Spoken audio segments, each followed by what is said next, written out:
Info के नाज़रीन अस्सलाम वालेकुम। आज की वीडियो में आपको बताएंगे कि कैसे जंगी जुनून में मुब्तला भारत के वज़ीर आज़म नरेंद्र मोदी ने चीन के बाद सऊदी अरब के सामने घुटने टेक दिए। रूस और ईरान के बाद सऊदी अरब ने मोदी सरकार को बड़ा झटका दे दिया। अब की बार भारत के साथ वही हुआ जिसके बारे में वो डर रहा था। पाकिस्तान और चीन ने बड़ा सरप्राइज दे दिया। मोहम्मद बिन सलमान का सबसे बड़ा दोस्त होने का दावेदार मोदी किस तरह मकार निकला। सऊदी अरब के मुखालिफिन के साथ हाथ मिला लिया, अब इनकी खैर नहीं। वीडियो में आपको ये भी बताएंगे कि मशरिक़ वस्ता से पाकिस्तान और चीन के लिए कौन सी बड़ी खुशखबरी आ गई है। वीडियो में आपको ये भी बताएंगे कि चीन ने भारत की रियासत अरुणाचल प्रदेश पर मुकम्मल कंट्रोल हासिल करने के लिए कैसी नई ग्रेड गेम प्लान कर ली है। वीडियो में आपको ये भी बताएंगे कि अमेरिका और ईरान के दरमियान एक बार फिर से महाज क्यों गर्म हो गया है। वीडियो में आगे बढ़ने से पहले नए आने वाले दोस्तों से गुजारिश है कि चैनल को सब्सक्राइब कर लें और घंटी के निशान को जरूर दबाएं। वीडियो को व्हाट्सएप ग्रुप्स और फेसबुक पर भी जरूर शेयर कर दें। नाज़रीन इकराम, मोदी ने सऊदी अरब के बादशाह से खुफिया तौर पर रब्ता करके पाकिस्तान के खिलाफ ऐसा काम करने की अपील कर दी, जिसके बाद पाकिस्तान का दोस्त चीन भी मोदी सरकार की इस अपील के बारे में सुनकर भारत पर बरस पड़ा। क्या मोदी के सऊदी अरब से किए जाने वाले खुफिया राब्ते इसे चीन और पाकिस्तान के चुंगल से बचा सकेंगे? अहम तरीन खबर ने एक बार फिर से बड़ा हंगामा बर्पा कर दिया। पाक फौज के सिपह सलार कमर जावेद बाजवा ने हिंदुत्व के एजेंडे पर अमल पैरा मोदी की रातों की नींदों को हराम कर दिया। नरेंद्र मोदी ने पाकिस्तान और चीन को जंग से रोकने के लिए पहले रूस और ईरान की मिन्नतें की और मोदी को ऐसी मुंह की खाना पड़ी जो इसने तारीख में पहली बार खाई, क्योंकि रूस ने साफ इनकार कर दिया कि चीन और पाकिस्तान अमन के दाई हैं और इनके मंसूबों और अज़ाइम के खिलाफ अगर मोदी ने किसी किस्म की कोई साजिश की तो रूस इसमें हिस्सेदार नहीं होगा, बल्कि भारत की हर प्लेटफॉर्म पर मुखालफत भी करेगा। भारत के एक और मुतालबे को कि रूस चीन और पाकिस्तान को किसी किस्म का दिफाई साजो सामान मुहैया न करे, तो इस पर रूस ने मोदी सरकार को करारा जवाब देते हुए कहा कि हम ऐसा नहीं कर सकते, क्योंकि चीन और पाकिस्तान खित्ते की सलामती के लिए अहम किरदार अदा कर रहे हैं और दिफाई साजो सामान को सिर्फ और सिर्फ अपने दिफा के लिए इस्तेमाल कर रहे हैं, ना कि भारत की तरह अपने दिफाई साजो सामान को हमसाया ममालिक के खिलाफ इस्तेमाल करने की कोशिशों में लगे हुए हैं। भारत के इस तरह के इकदाम से खित्ते को शदीद खतरात लाक हो गए हैं। अगर भारत अपने जंगी अज़ाइम से पीछे ना हटा तो फिर रूस हर तरह के ताल्लुकात भारत से ख़त्म कर देगा।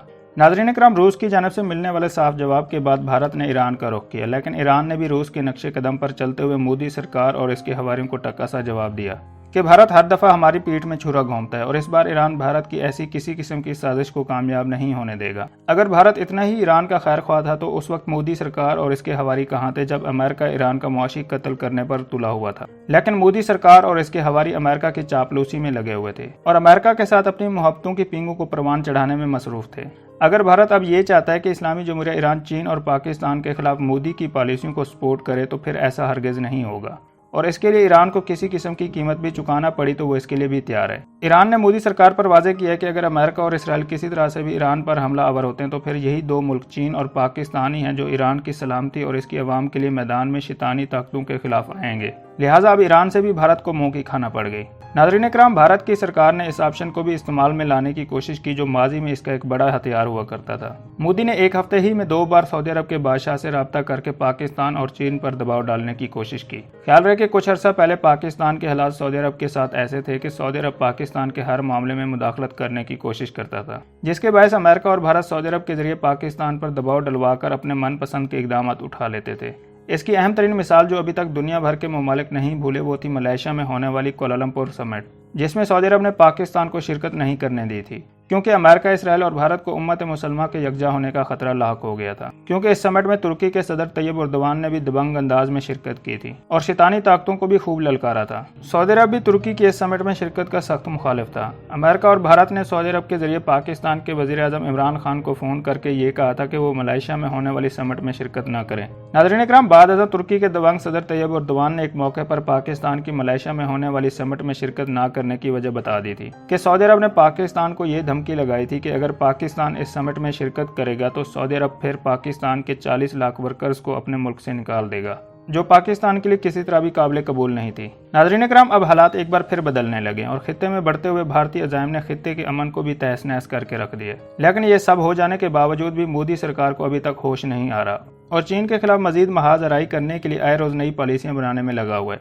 मोदी ने खुफिया तरीके से एक बार फिर से सऊदी अरब के बादशाह शाह सलमान से रब्ता किया और इनसे अपील की है कि अब भारत थक गया है और सऊदी अरब ये कोशिश करे जबकि पाकिस्तान और चीन पर दबाव डाले कि ये दोनों ममालिक भारत के खिलाफ जंग करने के इरादे को तर्क कर दें। नाज़रीन इकराम, नरेंद्र मोदी अब ये अच्छी तरह जान गया है कि पाकिस्तान के साथ अब पहले वाली पोजीशन नहीं रही कि वो सऊदी अरब के सामने घुटने टेक देगा, जबकि सऊदी अरब पर भी वाज़ेह हो गया कि पाकिस्तान अब इसके काबू में आने वाला नहीं है। वो सऊदी अरब के शिकंजे से बाहर निकल चुका है। सऊदी अरब ये भी जानता है कि पाकिस्तान को किसी किस्म की कॉल और मुतालबा करने का कोई फायदा नहीं होगा। तो इसके बाद सऊदी अरब के बादशाह ने चीन से रब्ता किया और कहा है कि चीन और पाकिस्तान भारत पर किसी किस्म की कोई चढ़ाई ना करें। यह खित्ते के मसाइल में मजीद इजाफा करेगा। लेकिन चीन ने सऊदी अरब पर खुले अल्फाज में वाजे कर दिया कि खित्ते की मौजूदा खराब सूरत हाल के जिम्मेदार चीन और पाकिस्तान नहीं है, बल्कि खुद भारत ही है, जो जंगी जुनून में मुब्तला होकर हमसाये ममालिक पर जंग मुसल्लत करने की कोशिश कर रहा है। नाज़रीन कराम, चीन अब भारत की रियासत अरुणाचल प्रदेश में भी अपनी गिरफ्त मजबूत करता जा रहा है और अब ताज़ा तरीन आने वाली रिपोर्ट्स के बाद मोदी के पांव से जमीन निकल गई है, क्योंकि खुफिया इदारों ने मोदी को रिपोर्ट पेश की है जिसमें कहा गया कि अरुणाचल प्रदेश में चीन की गिरफ्त दिन ब दिन मजबूत हो रही है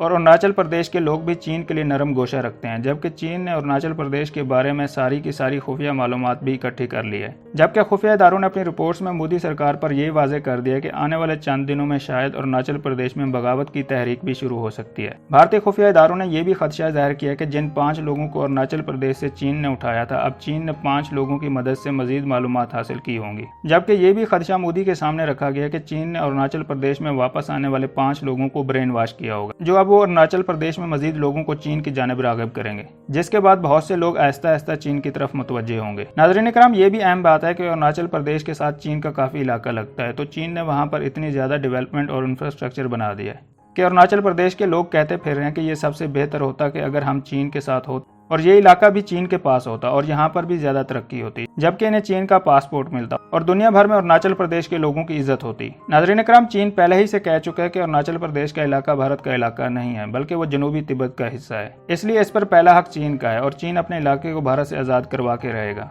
नाज़रीन इकराम, दूसरी जानब अमेरिका और ईरान के दरमियान एक बार फिर से ठन गई। ईरान ने जब से चीन के साथ हाथ मिलाया तब से अमेरिका की जानिब से मुसलसल ईरान और इसकी क़यादत को धमकियां दी जा रही हैं। अब ट्रंप ने ईरान को अमेरिका पर हमले की सूरत में इंतहाई शिद्दत से जवाब देने की धमकी दे दी। अमेरिकी सदर ट्रंप ने कहा है कि मीडिया रिपोर्ट्स के मुताबिक ईरान अपनी फौज के सिपह सलार के कत्ल का बदला लेने के लिए अमेरिका पर हमले और कत्ल की मनसूबाबंदी कर सकता है। अमेरिकी सदर का कहना था कि ईरान की फौज के सिपह सलार को मुस्तकबिल के हमलों की मनसूबाबंदी अमेरिकी फौजियों के कत्ल और कई सालों में होने वाली हलाकतों की वजह से कत्ल किया गया। अमेरिका के खिलाफ ईरान के किसी भी नौयत के हमले का जवाब ईरान को 1000 गुना ज्यादा संगीन हमले से दिया जाएगा। चीन ने नई जंगी हिकमत अमली के तहत जंग का तबल बजाकर मोदी को चारों शाने चित कर दिया। नाज़रीन इकराम, चीन ने भारत पर अपना खौफ इस कदर मुसल्लत कर दिया कि भारत को अब अपनी सलामती ही खतरे में पड़ती दिखाई देने लगी, इसलिए अब वो चीन का मुकाबला करने के लिए दुनिया भर के ममालिक के रहनुमाओं की मिन्नत समाजत करने लगा है।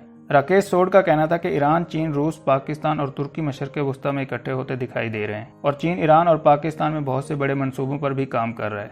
रूस भी मशरक़े वुस्ता में अमेरिका के खिलाफ एक अहम ताकत है और वहाँ पर रूस के साथ साथ चीन, पाकिस्तान, तुर्की और ईरान भी तकरीबन एक ही सफ़े पर हैं। दोस्तों, वीडियो पसंद आई है तो लाइक और कमेंट करना मत भूलें और अगर अभी तक आपने चैनल को सब्सक्राइब नहीं किया तो सब्सक्राइब कर लें और घंटी के निशान को ज़रूर दबाएं। वीडियो को व्हाट्सएप ग्रुप्स और फेसबुक पर भी ज़रूर शेयर कर दें।